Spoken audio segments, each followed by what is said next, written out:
அருட்பெருஞ்சோதி ஆண்டவரே போற்றி போற்றி. சிவாய நம. திருச்சிற்றம்பலம். சிவாய நம.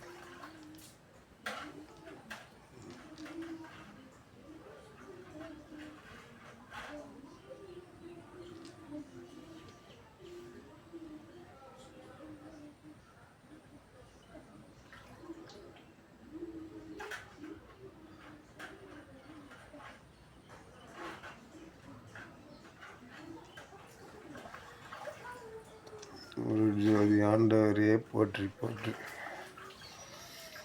சாகா கல்வியை பற்றி உங்களுக்கு முழுமையாக சொல்லி கொடுத்துருக்கேன். சாகா கல்வின்றது நம்ம சாவாத இருக்கிறது பேர் தான்.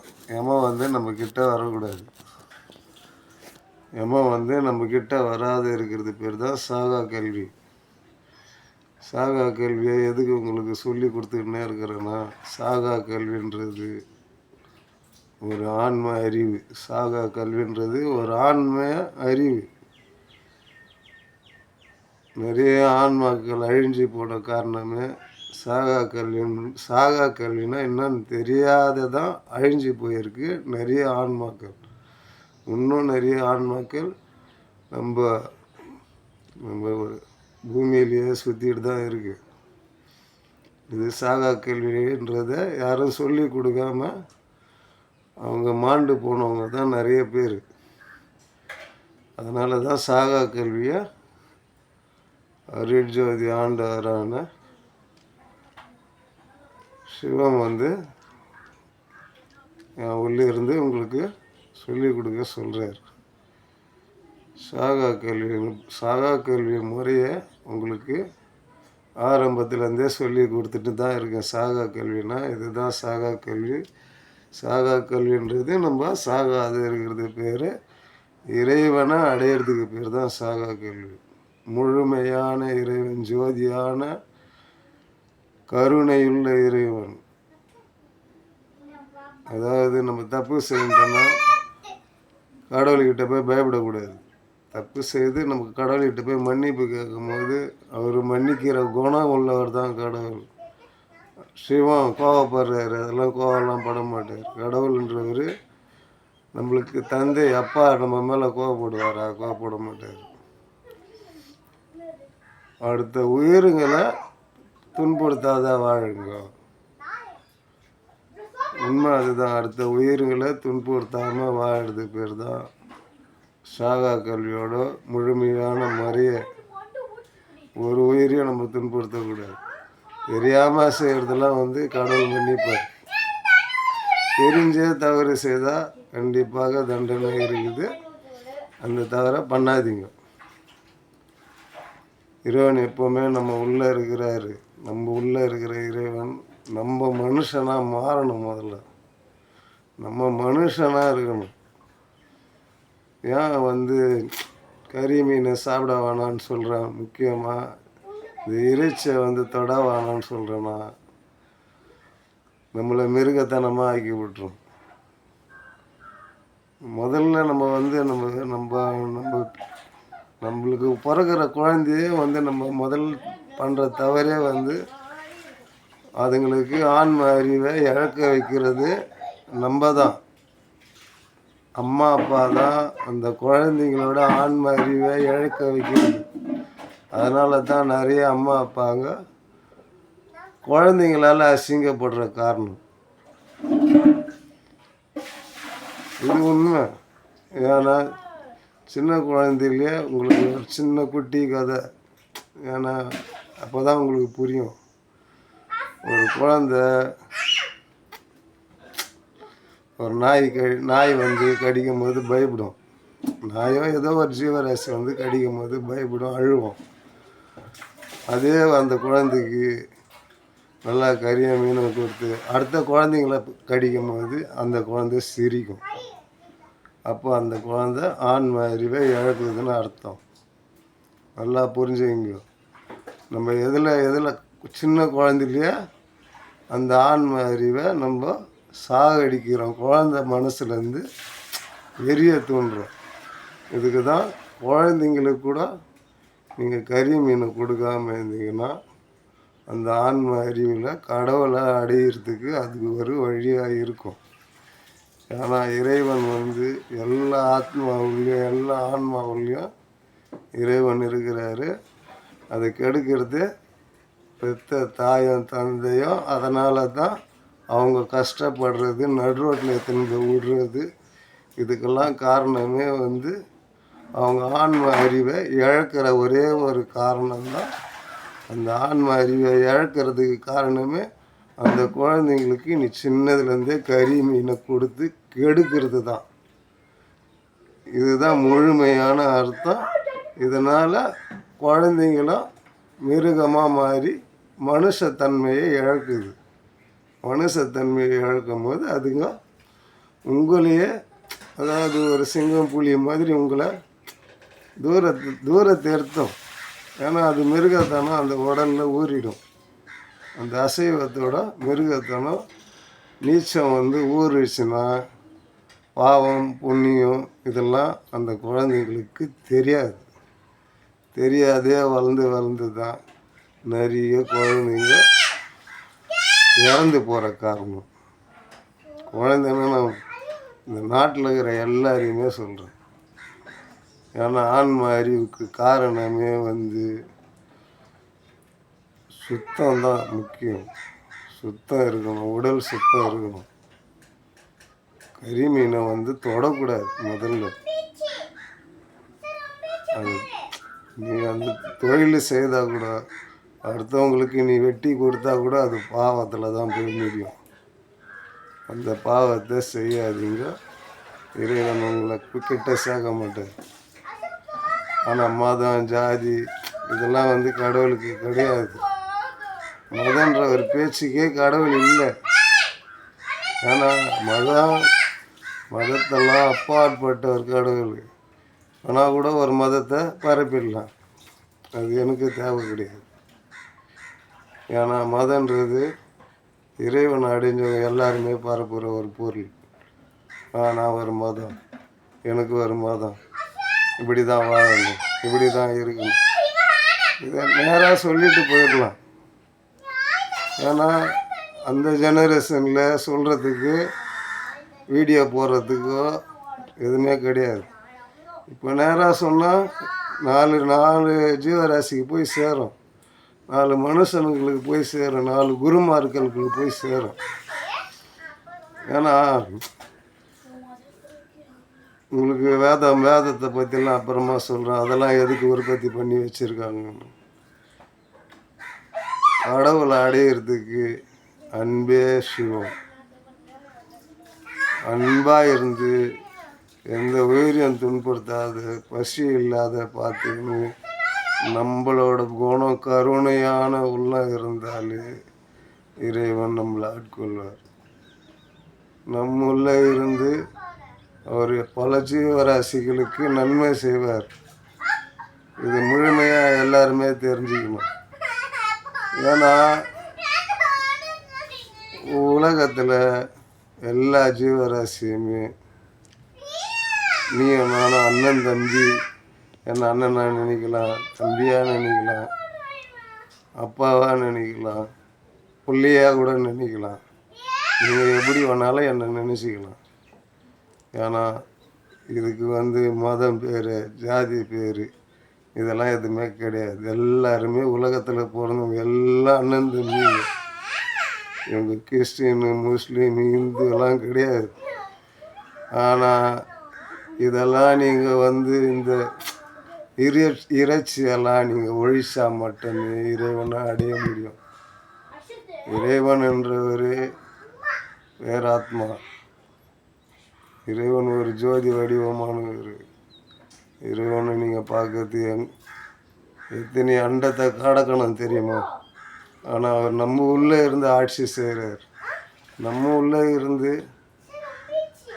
நம்மளை எல்லா விதத்துலையும் நம்ம உள்ளே இருந்து பார்த்துக்கிறார். அப்படி இருக்கும்போது நம்ம வந்து மிருகமாக மாறலாம். அந்த ஆத்மா நிற்குமா, வெளியே போயிடாது. அப்போ வந்து நம்மளுக்கு கஷ்டம் வருமா வராது. முதல்ல ஒரு மனுஷனுக்கு கஷ்டமே பக்கத்து வீடு அக்கத்து வீட்டில் இவங்க வீட்டில் கார் இருக்குது, இவங்க வீட்டில் பைக் இருக்குது, இவங்க வீட்டில் நம்மளுக்கு இல்லையே. அதுதான் பெரிய கஷ்டம். உனக்கு கடவுள் கொடுக்குறது இது தான். இதை வச்சு வாழ். நீ எத்தனை வருஷம் ஆனாலும் நிம்மதியாக வாழ். நிம்மதி இல்லை, சந்தோஷம் இல்லை. இதெல்லாம் மனுஷனை உற்பத்தி பண்ணிக்கிற ஒரு பொருள். அதனால் கடவுளை எப்போவுமே கடவுள் இல்லைன்னு சொல்கிறவெல்லாம் முட்டாள். கடவுளை முழுமையாக அடைஞ்சாங்கன்னா அவங்க கடவுளை பற்றி ஒரு வார்த்தை கூட பேச மாட்டாங்க. ஏன் கடவுளை பற்றி நான் உங்களுக்கு சொல்லணும் இல்லை, கடவுள் உங்களுக்கு சொல்ல வைக்கிறார். நான் 1000 வாட்டி சொல்கிறேன். இந்த வீடியோ போகிறதுனால எனக்கு பணம் காசுலாம் வர்றது கிடையாது. அது வந்தால் கூட எனக்கு வேணாம். ஏன் முழுமையாக சொல்கிறேன்னா, இது எல்லா ஜீவராசிக்கும் போய் சேரணும். உலகத்தில் இருக்கிற ஜீவராசி எல்லாருக்குமே போய் சேரணும். மிருகமாக வாழாதீங்க, மனுஷனாக வாழுங்க. இறைவன் எப்போவுமே உங்கள் பக்கத்துலேயே இருக்கிறார், உங்கள் உள்ளே இருக்கிறார் ஜோதியா. அதை முட்டாள்தனமாக அறிவு இல்லாத நீங்கள் இழந்துடுறீங்க. நீங்கள் கவிச்சு அதையும் இதையும் சாப்பிட்றதுனால மிருக குணமாக மாறுது. அந்த மாறுறதுனால தான் பெத்த தாய் தெரியாத, அண்ணன் தம்பி தெரியாத, கோவப்பட்டு நிறைய உயிர்கள் அழிகிற காரணமே இந்த இறைச்சி தான். இதுக்கு ஒருத்தர் இருக்கிறார், அது உங்களுக்கு பொறுமையாக சொல்கிறேன். ஏன்னா ஆத்மா உள்ள நம்ம இறைவனை கண்ணை மூடி நினைக்கும் போது எல்லாம் உங்களுக்கு கொடுத்துருவார். இதுதான் உண்மை. கலியுகம்னு சொல்கிறாங்க. அந்த யுகம் முடிஞ்சு 100 வருஷத்துக்கு மேலே ஆகுது. ஆனால் அந்த யுகத்தில் இருக்கிறது அப்படியே தான் ஒன்றும் இருக்குது. அதை மாற்றணும். அதை மாற்றினா இறைவனையும் கீழே இறங்கி வருவார். இது இந்த அருட்பெருஞ்சோதி ஆண்டவர் மேலே ஆணையிட்டு சொல்கிறேன். இந்த தமிழகமே ஒரு புண்ணிய பூமி. உங்களுக்கு தெரியுமோ தெரியாது. ஏன்னா தமிழகத்தில் இருந்து தான் பல மந்திரங்கள், பல கோடி மந்திரங்கள் தமிழில் தான் இருக்குது. சமஸ்கிருதெல்லாம் அப்புறம் வந்த மொழி. தமிழ் மொழியில் எல்லா மந்திரங்களும் இருக்குது. தமிழில் நீ அம்மான்றது வார்த்தையே உயிரெழுத்தாக சேர்த்துக்கிறாங்க. அப்போது ஒரு குழந்தை பிறக்கும் போது ஆண் தான் பிறகுது. ஓம்ன்ற வார்த்தை என்ன தெரியுமா? அம்மாலேருந்து தான் வருது. ஆம் அப்படின்றது தான் ஓம். உண்மையாலுமே தமிழில் ஓம்ன்ற வார்த்தை ஆம் தான். ஓம்ன்றது நம்ம ஊர் வார்த்தை கிடையாது. ஓம்ன்றது தமிழ் வார்த்தை இல்லை. முதல்ல அதை புரிஞ்சுங்க. ஆம், அதை தான் ஓம் அப்படி ஆக்கணும். ஆம் ஊவை உள்ள சேர்த்ததால் ஓம். 3 எழுத்தா சேரும் ஓ நம்மது. ஆனால் ஆம்ன்றது உண்மையான ஓம் அர்த்தம். அதுக்கு தான் அர்த்தம். அதுக்கு தான் ஆம் ஓம்னு சொல்லிக்கிறேன். மந்திரத்தையே தியானம் பண்ணுற மந்திரத்தையே ஆம் ஓம் அப்படின்னு சொல்லுங்கன்னு சொல்லி இந்த தியான மந்திரத்தை உங்களுக்கு சொல்லி கொடுக்குறதே அதுக்கு தான். நமசிவாயன்றது பஞ்சபூதத்துக்கான அறிகுறி மந்திரம், நம்ம உடலுக்கு மந்திரம் அது. ஆனால் ஆம் ஓம்னும்போது பிரணவ மந்திரம் அது. பிரணவம்னா நம்ம மூச்சு காற்று எல்லா சுவாசத்தையும் மேலுக்கு ஏற்றுறது. குண்டேலி தானாகவே மேலே ஏறும். இந்த ஆம் ஆம் ஆம் ஆம் ஒரு 15 ஒரு 5 லட்சம் வாட்டி சொன்னீங்கன்னா போதும். உண்மையாலுமே அம்மான்னு 5 லட்சம் வாட்டி சொன்னாலே உங்கள் முதுகு தண்டுலேருந்து அந்த குண்டேலி உச்சிக்கு ஏறிடும். இதுதான் சூரியகலை சந்திரகலை. நம்ம மூச்சு காற்றுல சுவாசிக்கும் போது அது மேலே ஏறிடும். இதுதான் வாசி யோகம். வாசி யோகம் நம்ம மூச்சு அடித்து உக்காஞ்சி செத்துடக்கூடாது. அப்படி செத்துட்டா திருப்பி நீங்கள் அனுபவிக்க முடியாதெல்லாம் அனுபவிக்க முடியாத போயிடும். என்ன மாரி உக்காந்து சொல்ல முடியாது உங்களால், 4 பேர் திருத்த முடியாது. ஏன்னா சூட்சும உலகத்துக்கு போயிட்டீங்கன்னா திருப்பி வந்து உங்களால் வர முடியாது. நீங்கள் போனதுக்கு சமமாகிடுவீங்க. எல்லா சித்தருமும் அப்படித்தான். அவங்க போயிட்டாங்கன்னா திரும்பி வர மாட்டாங்க. நம்ம கும்பிடலாம், வருவாங்க. ஆனால் கண்டிப்பாக நீங்கள் கும்பிடுறவங்க யாரும் திரும்பி வரவங்க கிடையாது. ஆனால் உள்ள கடவுளை வச்சுன்னு யாரையே தேடின்னு கும்பிட்டுன்னு இருந்தால் முட்டாளுங்க. நம்ம உண்மையாலுமே முட்டாளுங்க தான் இந்த வேலையை பண்ணுவாங்க. உங்களால் முடிஞ்ச அளவுக்கு குழந்தைங்களுக்கு முதல்ல கறி மீன் கொடுக்கறது நிறுத்து. சுத்தமான உடலை ஆக்கு. அந்த கருணையான உள்ளம் அப்போ தான் அந்த குழந்தைங்களுக்கு வர பெற்ற தாய் தந்தைகளை மதிக்கும். குழந்தையிலேயே முட்டையை குத்து இதுதான் சத்தான பொருள்னு சொன்னாங்க. முட்டை சத்தான அப்போ காய்கறிலாம் சத்து இல்லையா? கீரை வகையிலலாம் சத்து இல்லையா? எவ்வளோ கீரை வகை இருக்குது சத்தான பொருள். அதெல்லாம் விட்டு முட்டையும் கறியும். ஏன்னா ஒரு ஒரு உயிர்லேருந்து இன்னொரு உயிரை எடுத்து சாப்பிட்றது பெரிய பாவம். நீங்கள் கேட்கலாம், இது காய்கறிலாம் உயிர் இல்லையான்னு. அது ஒரு உயிர். ஆனால் நம்ம கூட நடந்து வராது. கோழி ஆடுலாம் நம்ம கூட்டாக ஓடியாரும் நம்ம பிள்ளைங்க மாதிரி. அதுங்களை நம்ம சாப்பிட்றோமே, பாவம் இல்லையா? உண்மையாலுமே பாவம். அப்போ நம்ம பிள்ளைங்களை கூப்பிட்டவனே ஓடியாரு. நம்ம பிள்ளைங்களை அடித்து சாப்பிட முடியுமா? அது பாவம் இல்லையா? ஏன்னா எல்லாரையும் பார்த்து அழுவ வரும். எனக்கு ஒரு டைம் அதுதான் நினைப்பேன், என்னடா ஜனங்களாம் இப்படி இருக்கிறாங்க. இன்னமும் எப்போ தான் திருந்தப்போ? என் கூட இருக்கிறவங்கள திருத்தினா என்னை முட்டாள்னு தான் சொல்லுவாங்க, பைத்தியம். அதனால தான் இந்த பைத்தியம் வந்து பல பேருக்கு நான் சொல்லி நான் திருத்திட்டேன். என்னால் முடிஞ்சது உங்களுக்கெல்லாம் வந்து அருட்பெருஞ்சோதி ஆண்டவரால் என்னால் முடிஞ்சது இறைவனை அடையிறதுக்கு இந்த கடவுள் இந்த உருவத்தை கொடுத்தது இறைவனை அடையிறதுக்கு மட்டும்தான். ஆசையிலே இருந்து இறந்துடாதீங்க. ஏன்னா உங்களை எல்லாரையும் கையெழுத்து கும்பிட்றேன். கடவுளுக்கு உருவம் கிடையாது. இதுதான் உண்மையாக தான் நான் சொல்கிறேன். கடவுளுக்கு உருவம் கிடையாது. கடவுள் வந்து ஒரு ஜோதி வடிவமானவர். உருவம் ஜோதியை மட்டும் வச்சு வழிபட்டாலே உங்களுக்கு எல்லா உண்மையும் தெரிஞ்சிடும். உருவ வழிபாடு உங்களை வந்து கஷ்டப்படுத்திடும். உருவ வழிபாடு உங்களை எங்கே நிலக்கொலிய வச்சிடும். உருவ வழிபாடு பல மதத்தில் எத்தனை போய் சேர்க்கும். மதமே இல்லாத மனுஷனாக வாழுங்க. அருட்ஜோதி ஆண்டவரே போற்றி போற்றி. எல்லாம் உள்ளதான் இருக்கிறாரு கடவுள். தப்பு பண்ணாதீங்க. மேலே மேலே தப்பு பண்ணி கஷ்டத்தை அடையாதீங்க.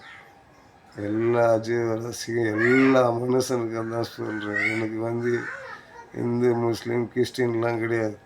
எல்லா மனுஷன். ஏன்னா மனுஷனுங்களே ஒரு நம்ம குழந்தைங்கள இறக்கும் போது நம்மளுக்கு கஷ்டமாக தான் இருக்கும். அந்த பாவத்தை செய்யாதீங்க. முடிஞ்ச அளவுக்கு உங்களால் அந்த உயிர்களை கொல்லாமல் இருந்தீங்கனாலே நான் உங்களுக்கு எல்லாம் உங்கள் காலில் கூட விழுந்துக்கோங்க.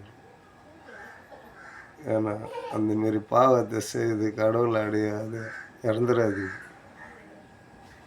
இதுதான் அருட்ஜோதி ஆண்டவர் எனக்கு சொல்லி சொல்கிறாரு உங்களுக்கு. ஏன்னா எல்லா உயிருமே நம்ம உயிர். ஏன்னா அண்ணன் காலில் உயக்கூடாது, தம்பி காலில் உயக்கூடாது, அம்மா காலில் உயக்கூடாது. எல்லார் காலிலையும் கூட நான் உழுந்து கூட கும்பிட்றேன். இந்த கறி மீனை துண்டுறது குழந்தைங்களுக்கு கொடுத்து அது ஆண் அறிவை சின்னதுலேயே அந்த அறிவை சாவடிச்சிடாது. ஆண் அறிவு இல்லாத போயிடும். பொது அறிவு சுத்தமாக இல்லாத குழந்தைங்க இறந்துடும். அந்த பாவத்தை பெற்றவங்களே செய்யாதீங்கன்ட்டு தான் உங்களுக்கு கையெழுத்து கும்பிட்றேன். ஓம் சிவாய சிவ சிவாய. அருட்ஜோதி ஆண்டவரே போற்றி போற்றி. திருச்சிற்றம்பலம். சிவாய நம.